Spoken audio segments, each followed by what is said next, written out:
is not registered. What does that mean? They do not have a NIN. So we are the first exercise is going to focus on getting as many of those 17.2 million on the register. Hopefully 100%. If all goes well, that ends well. But in August of 2023, the mass renewal exercise will begin. Why August 2023? Two key factors. The first cards were issued in 2024, so the first cards begin to expire in 2024. Regulation 23 of our Act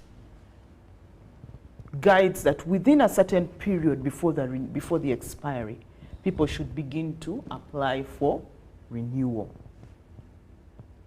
But also there are a couple of other government programs that are critical that begin in 2024, and we want to be out of the way for the other government programs to begin when we have carried out the bulk of renewal.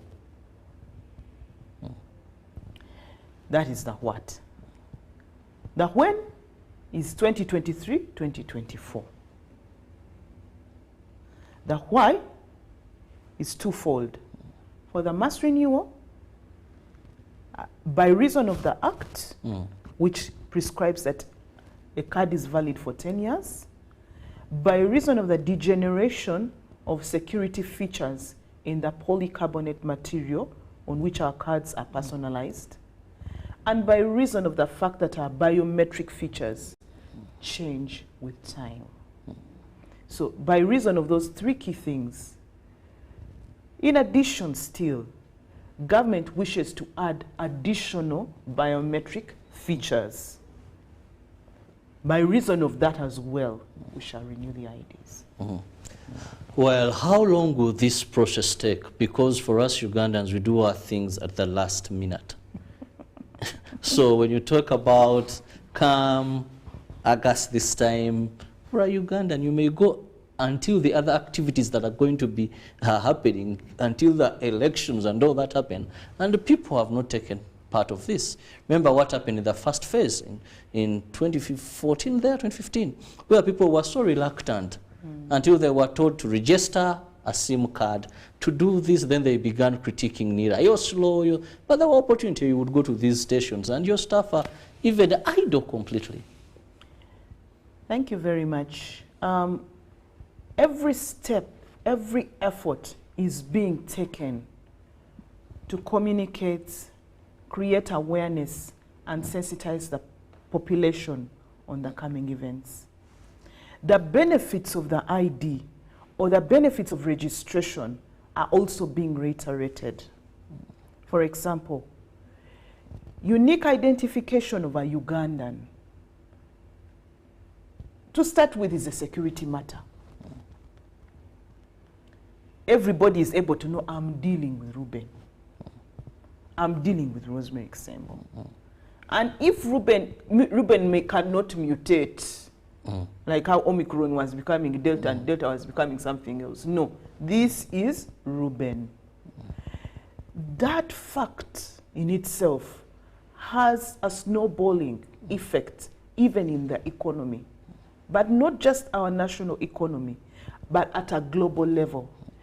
The ability to identify singularly a Ugandan gives confidence to financial markets.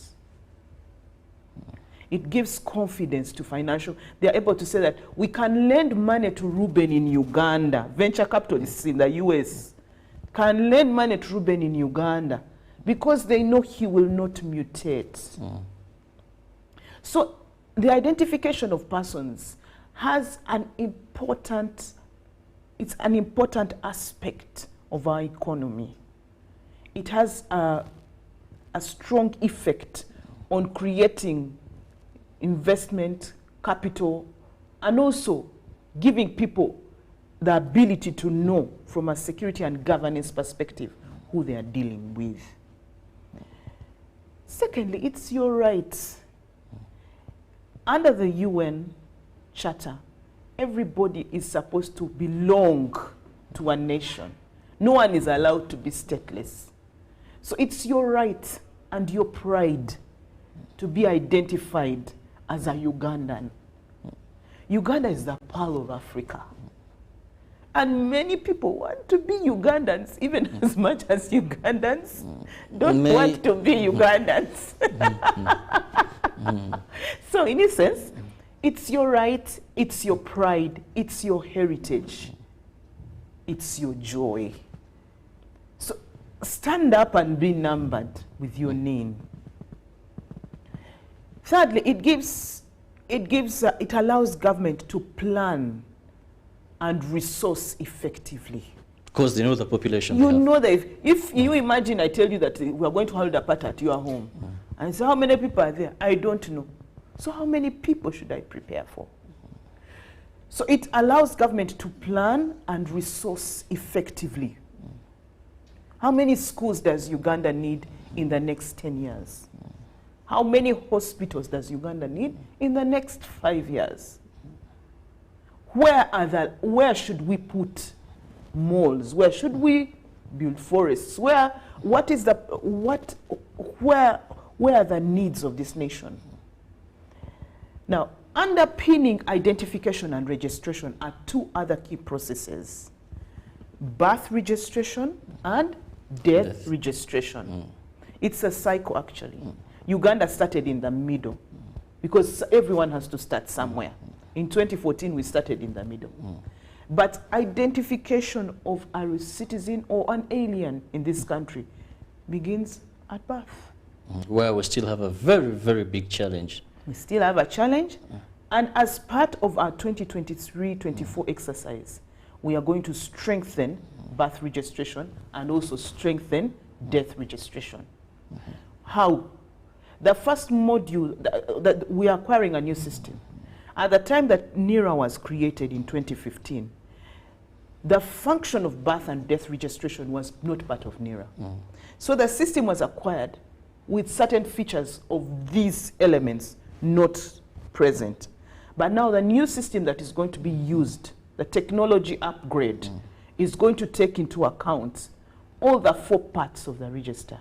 I told you our key role is to create, manage, and maintain a national identification register. Create, manage, and maintain. That register has 4 parts.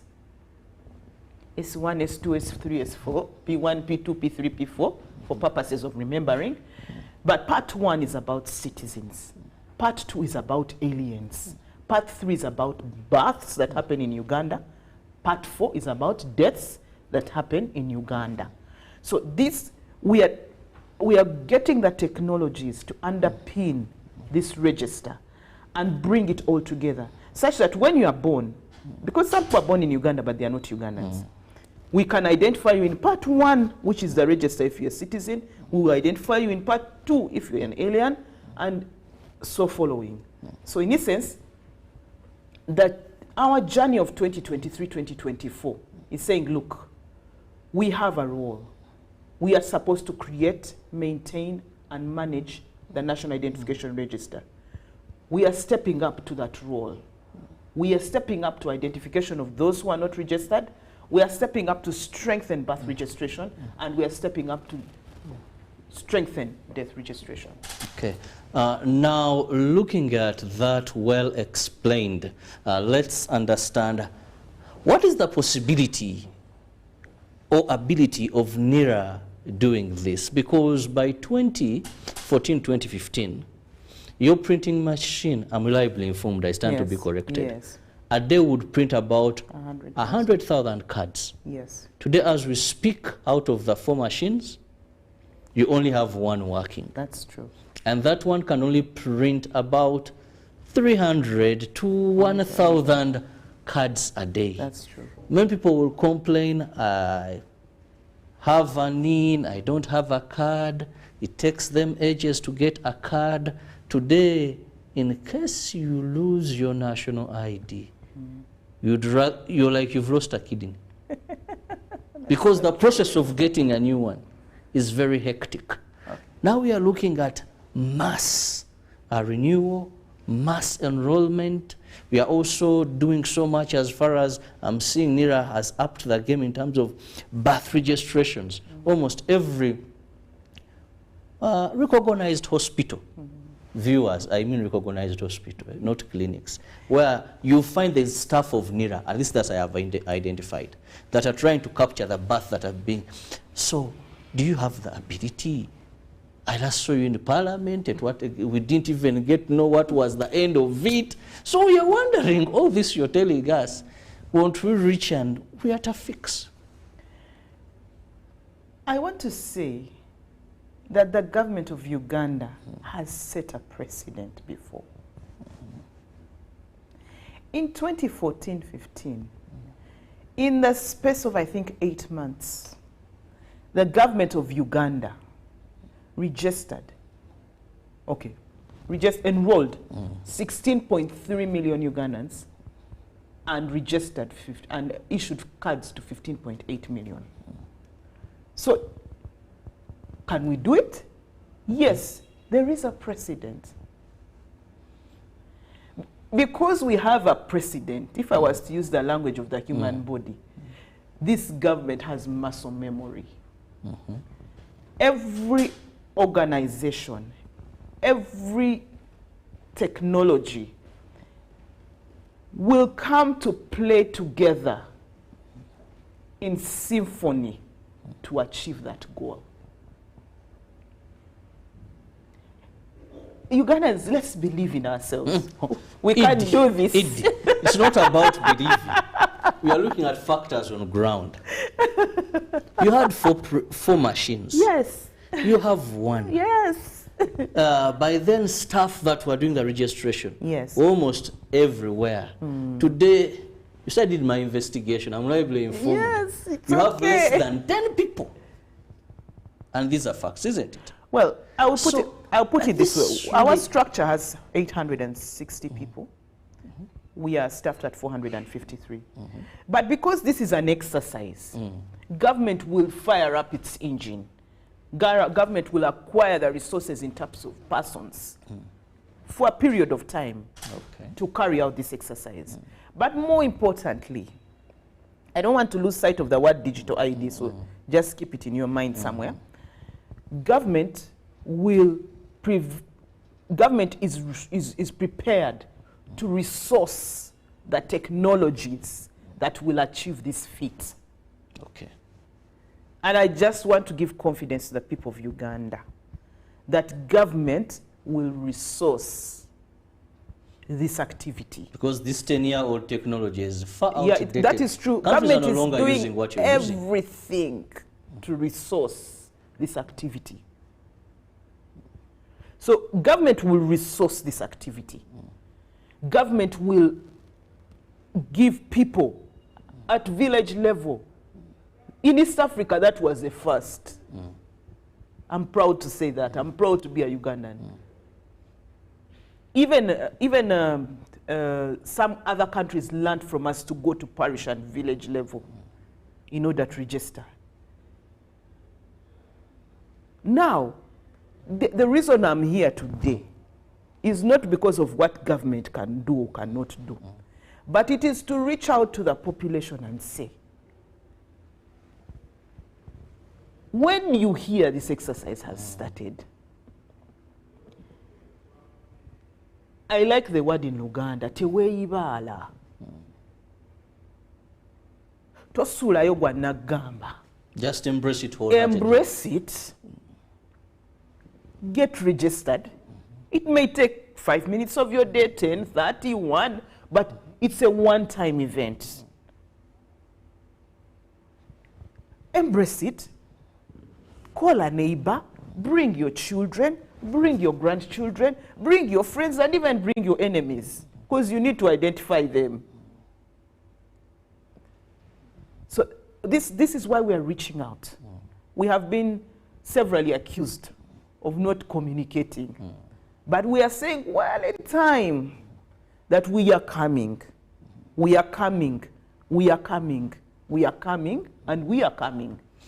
Very interesting. Ugandans, when that time reaches, please ensure you do not miss out to renew or to get enrolled so that you have an in. Then if you qualify for a national ID 16 and above, you have one in due time. Now, allow me to say something about a digital ID. As part of our new bees that are coming up with this, with our ID, we are going to enhance our ID. Not just with addition of biometric features, but we are going to have a digitally signed ID. What does that mean? A digitally signed ID means, or a digital ID means, we are going to give you a card that even if you are not carrying it, you are able to use it and verify it if you have a smartphone. So your digital ID, you will have a physical card, but your physical card will have a digital side to it. Version of it, yes. That is verifiable across the world. That is verifiable across the world while protecting your personal data. Very interesting. I can't wait for that. So that will be a topic for another day. I will not divulge into it too much, but that is another big thing. The beauty about it, your digital ID will not expire. Oh. So we are beginning the journey to the non-expiring card, because your digital ID will not expire. It is not made up of material. It doesn't have features that deteriorate. Very interesting. Now, again, this brings me to another element. When we are looking at those that we want to capture, the 17.2 million Ugandans that we believe are eligible for national IDs, but they may not have right now, it takes me back to also birth registration, because this would have been easier. Yeah, that's true. And less burdening.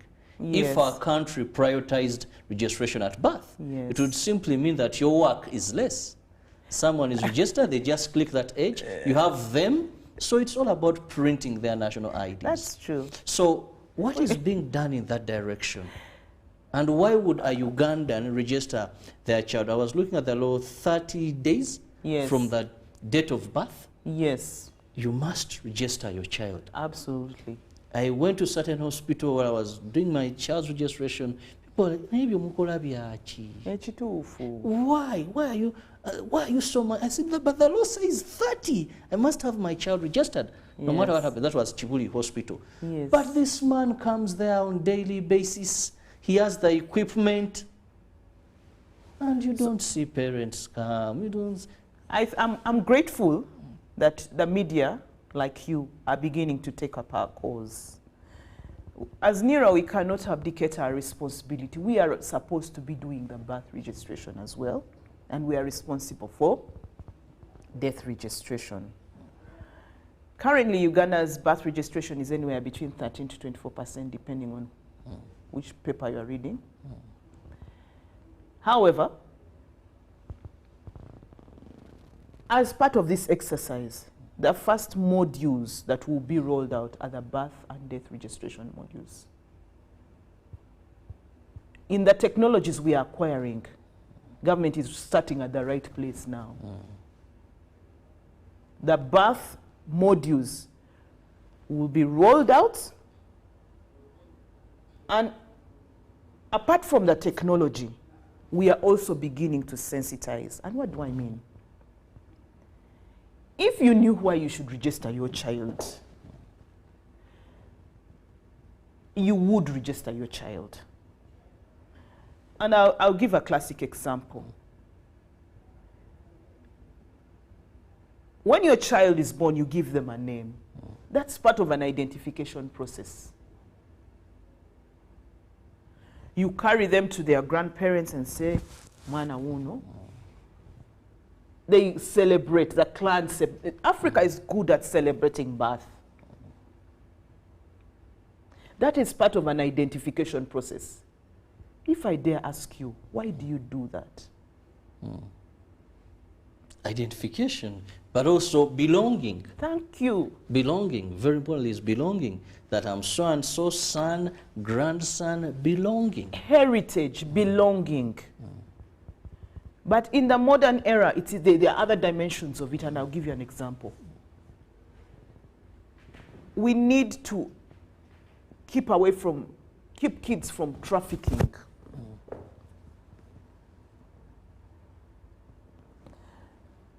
I will dare tap on a dicey topic.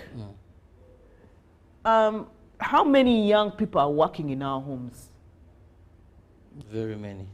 As maids, Thank you so gotten much. from this part, the other part, get me a girl, get me Thank you to so help much. around. They are not supposed to be doing that. But today, I prefer 16 and below. Exactly, 16, and- from 15, 16, 17, there.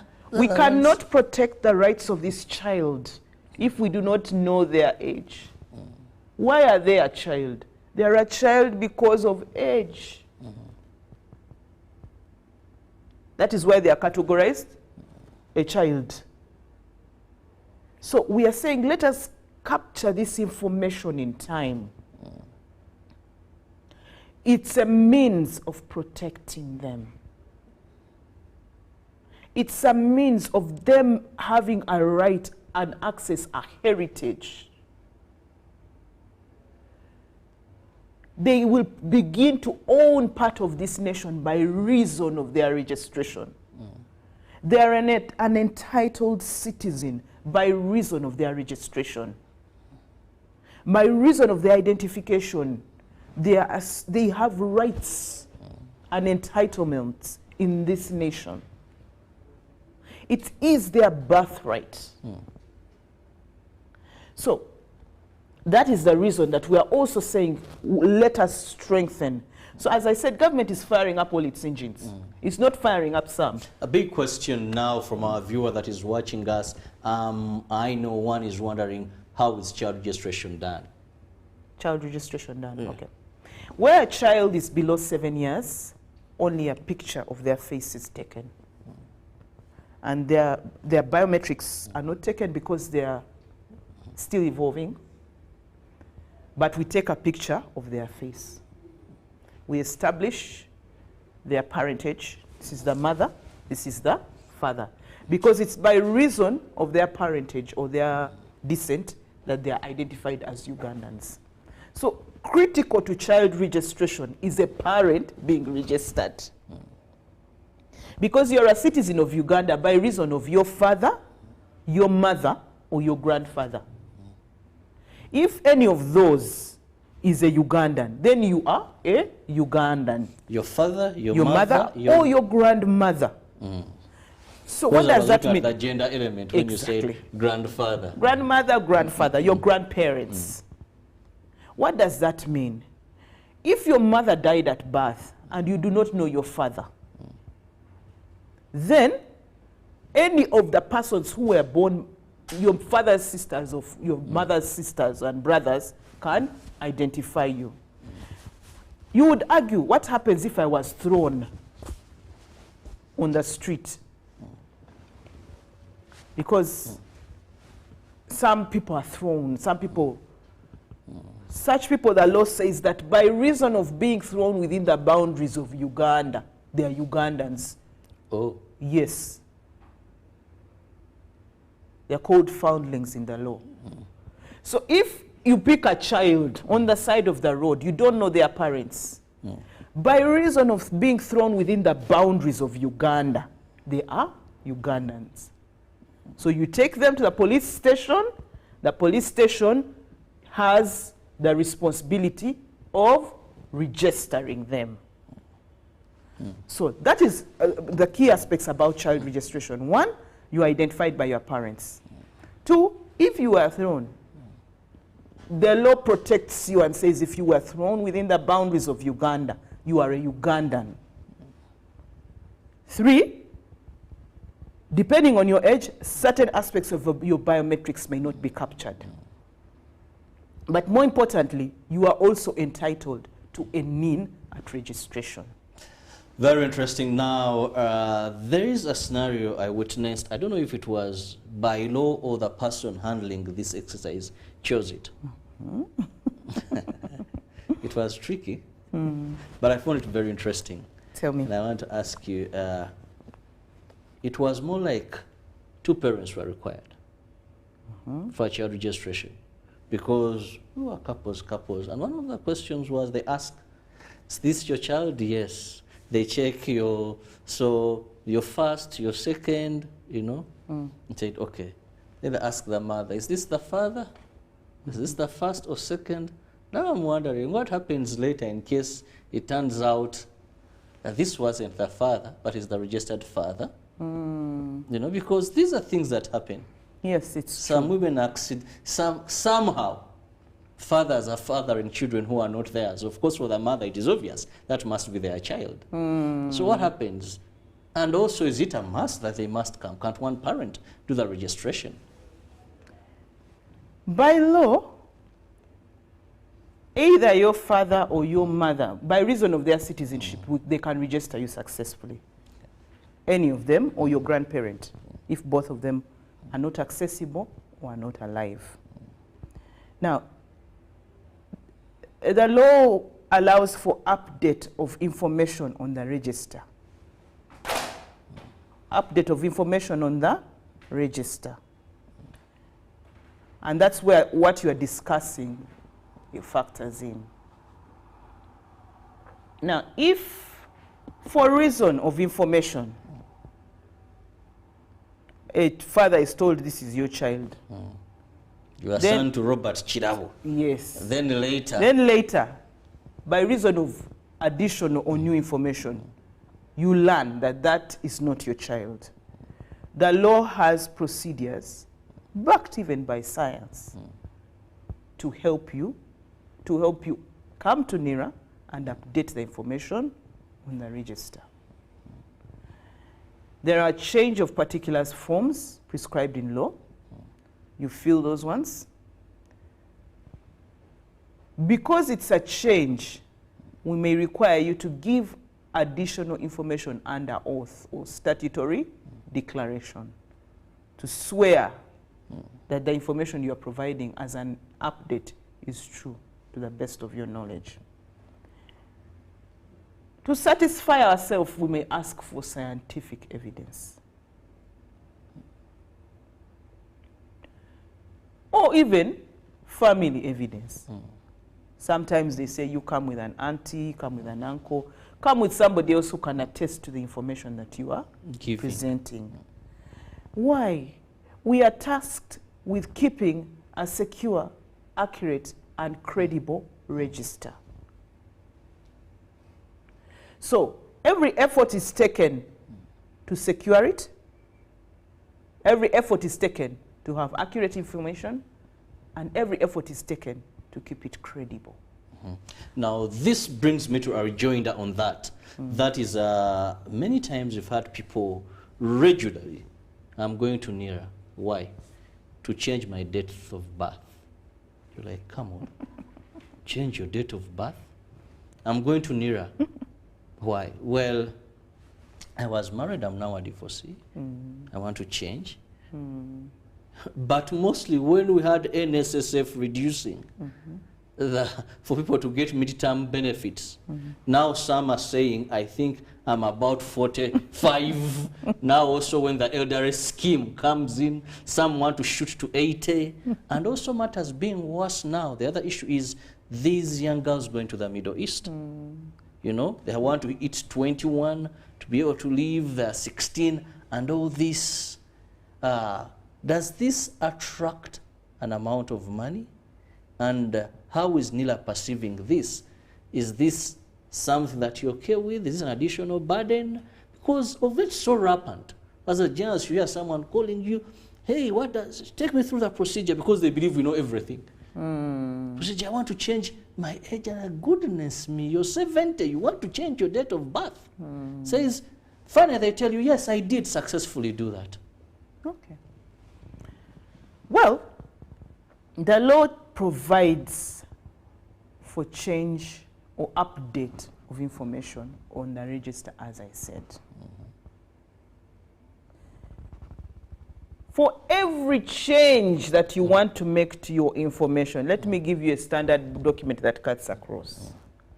A statutory declaration or a deed poll registered, as a statutory declaration registered with URSB. Okay? Whatever the change, I was married, I'm now divorced, I was divorced, now I'm married. I was a Christian, I've become a Muslim. As a Muslim, I've become a Christian. So I'm changing my names. All that. The standard document across all changes that you must come with is a statutory declaration registered with URSB. When you are having a complete change of names, you must come with a deed poll and a copy of the Gazette, where you announce to all that you are changing your name, everything about you. And we may also ask you for a certificate of good conduct from police, because it's not common that people totally change their whole identity. I will address myself to change, correction of, because you can't change your date of birth. You are born once. Nafa balokole, you are born once, but you are born again spiritually. But in the world, you come once. But so people have changed. You can correct. Okay. By reason of additional information, you can correct information. The circumstances under which errors exist on date of birth are occasioned by us not having a strong birth registration process. That's why we are saying, in order to secure and make a register more credible, let us strengthen birth registration. Because we will know exactly when you were born. The reason is that now, by reason of literacy, by reason of, we've had a turbulent past in some areas, by so many reasons, you may not know, or information on your correct date of birth may come to you later in life. Still, you come with a statutory declaration, you fill a form, however, you pay a fee of 50,000, emitwalo 5 ja Uganda, 50,000. However, we will require of you evidence to support your claim. Now that is where trouble comes from. What kind of evidence? Someone says I wasn't born in 1982, I just got to learn I was born in maybe 87 or 1990. As we move along life, different records are made of us. So we will ask you for records that bring you as close as possible to what you consider the correct information on your date of birth. How did you learn of this new date? There must be a way in which you learned that actually I was not born in that way. I was born in this year. So that information which helped you learn of that new date will be very important to us. Okay. Then still on a similar issue, we have people that say my information, because when I was registering for my national ID, there was a form I was given, and I had to sign that the information I've given, I'm in my right state, and it is right information. Then someone says, this is not what I gave. Neither gave me a wrong date of birth, a wrong month, maybe even my name was misspelled, or the order of my name, that's not what I put on. So the blame is on you. So what happens? And they need to correct these on their national ID. Well, technology solves the blame game. Because when that form is filled, we scan it and keep a copy of it on the register. It is documentary evidence supporting your application. So Sometimes it's true, there was an error in data capture, maybe the handwriting was not clear or something, and we acknowledge that error and correct at no cost to you, to the applicant. But more than often, it is a shift in position of the applicant. But where the fault is ours, we acknowledge it and correct with no cost. Where the fault is yours. As a standard, if you are making a change of particulars, because many times people don't know what to come with. If you are making any change of particulars on our forms, occasioned by you and not by NERA, there are two standard things you must come with. You must come with a statutory declaration registered with URSB. 2, you must fill a form. 3, where the change requires a reprint of a card, you will be required to pay 50,000 shillings. Let me give clarity to that. If you are changing the order of your names and they are all on your card and you don't want to reprint a card, that change will not cost you.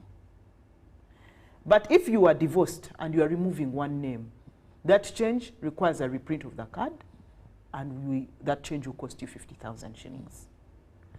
But now I want to concentrate on the documentation that you must have. You must fill a form. 2, you must pay the 50,000 where it's applicable. 3, you must have a statutory declaration announcing the change and registered with URSB. And 4, you must have documentary evidence to support the change. If you've gotten married and want to add a name, come with a copy of a marriage certificate.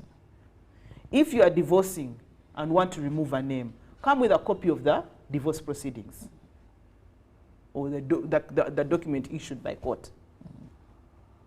If you have changed your name and you are becoming a Christian, you are formerly Muslim, come with a document from the faith that you have joined. If you are a Muslim, come with a document from the Imam to show that this is a fact. Because it must be an accurate register that NERA has. Yes. Well, very interesting, but I believe there's so much you've learned regarding what is required of you. Time is not so much on our side, and Madam Edie, I want to have your final remarks regarding both. That is the mass enrollment and, of course, then the mass renewal of national identification. As a Ugandan, it is your right to be registered.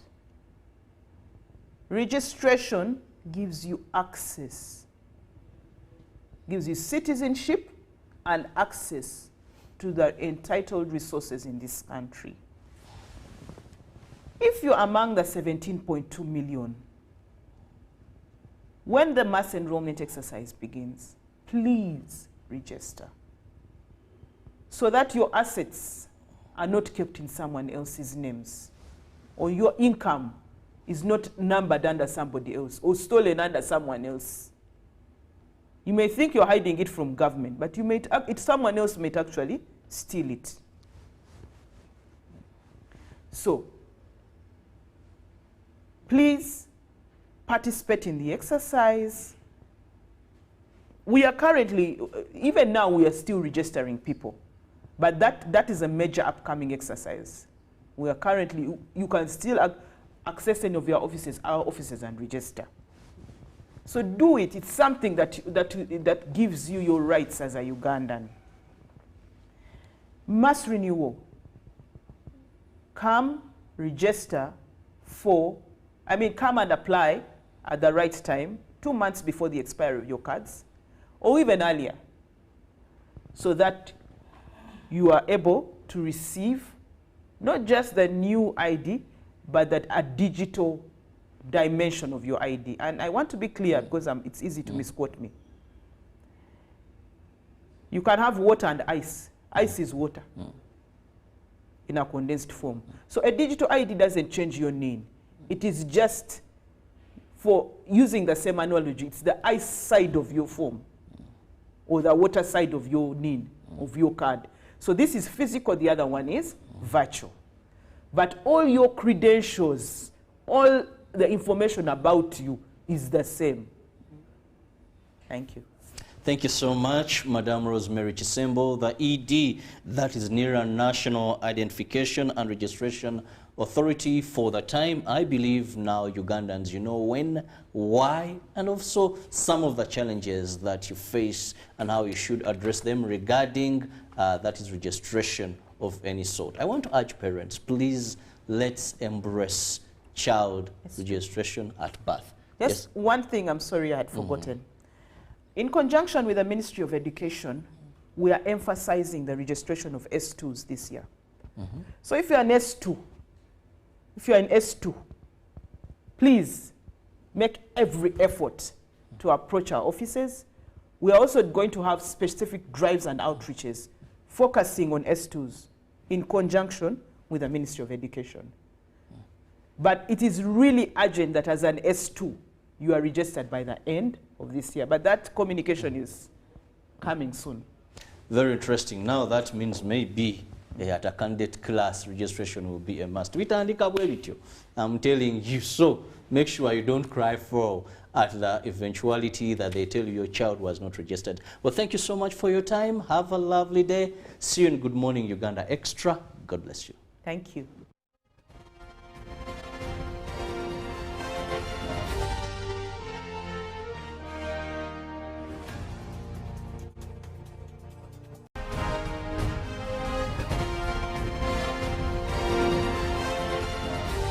This is Good Morning Uganda. Get connected today with the My Airtel 4G smartphone and enjoy free data for 1 whole year worth 86,500 Uganda shillings. That's free 2 GB for the first month and free 1 GB for the next 11 months at only 250,000 Uganda shillings with free data for 1 whole year worth 86,500 shillings, making the effective price of the 4G phone 163